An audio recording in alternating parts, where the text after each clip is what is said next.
ఆస్తుల్ని అటాచ్‌మెంట్ చూస్తా ఉంటాం.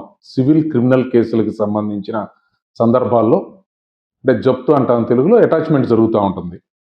ఈ అటాచ్‌మెంట్ చేసినటువంటి ప్రాపర్టీస్‌ని సబ్ రిజిస్ట్రార్ ఆఫీసుల్లో అది నమోదు కాకపోతే, రిఫ్లెక్ట్ కాకపోతే అది చాలా సందర్భాల్లో ఇబ్బందికర పరిస్థితులు వస్తా ఉన్నాయి. ఎందుకంటే ఎవరైతే ఈ జప్తు కాబడినటువంటి ఆస్తికి సంబంధించి దాని మీద అప్పటికి రికార్డు ప్రకారం టైటిల్ ఓనర్ ఎవరైతే ఉంటారో రికార్డు ప్రకారం అతను దాచిపెట్టో, కుట్రపూరితంగానో, దురుద్దేశపూరితంగానో ఈ అటాచ్‌మెంట్ అయినటువంటి విషయాన్ని దాచిపెట్టి ఇంకొకళ్ళకి అమ్మేసేటువంటి ప్రక్రియ చాలా సార్లు సందర్భాలు చూస్తా ఉన్నాం.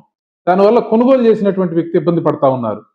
ఉదాహరణకు సివిల్ కేసుల్లో ఏ ప్రోనోట్ మీద కేసేస్తే దాని మీద ఏదైనా ఒక ప్రాపర్టీ ఉంటే ఈ రుణం ఇవ్వాల్సినటువంటి రుణగ్రహీత ఎవరైతే ఉంటారో అతనికి ప్రాపర్టీ మీద అటాచ్‌మెంట్ తీసుకుని ఉంటే దాన్ని దాచిపెట్టి ఎవరికైనా అమ్మేశారనుకోండి, ఆ కొనుగోలు చేసినటువంటి వ్యక్తి అనవసరమైనటువంటి భారాన్ని మొయ్యాల్సి వస్తా ఉంది. అనవసరమైన ఇబ్బందులు ఎదుర్కొంటా పరిస్థితి వస్తా ఉంది. కాబట్టి ఖచ్చితంగా ఈ అటాచ్‌మెంట్స్ ఏదైనా ఉంటే వీటిని సబ్ రిజిస్ట్రార్ ఆఫీసులో ఖచ్చితంగా నమోదు జరిగే విధంగా, అది అందరికీ పారదర్శకంగా తెలిసే విధంగా చర్యలు తీసుకోవాల్సినటువంటి అవసరం ఉంది.